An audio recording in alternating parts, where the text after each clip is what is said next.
Hello everyone. Welcome back to our new video. Today, I'm going to show you how to unarchive chats in ChatGPT in just a few simple steps. If you are searching to unarchive ChatGPT chat conversation, you have come to the right place.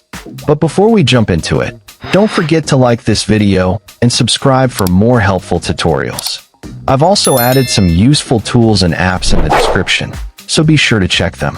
Alright, let's get started. To unarchive chats in ChatGPT, first of all, open the ChatGPT app on your mobile device. Once you are on ChatGPT, tap on the menu icon located at the top left corner of the screen.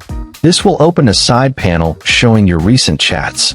At the bottom of this side panel, you will see your profile name along with your profile picture. Tap on your profile name to open the account settings screen. Now, scroll down and tap on Data Controls. A new screen will open. Tap on View Archive Chats under the Chat History section.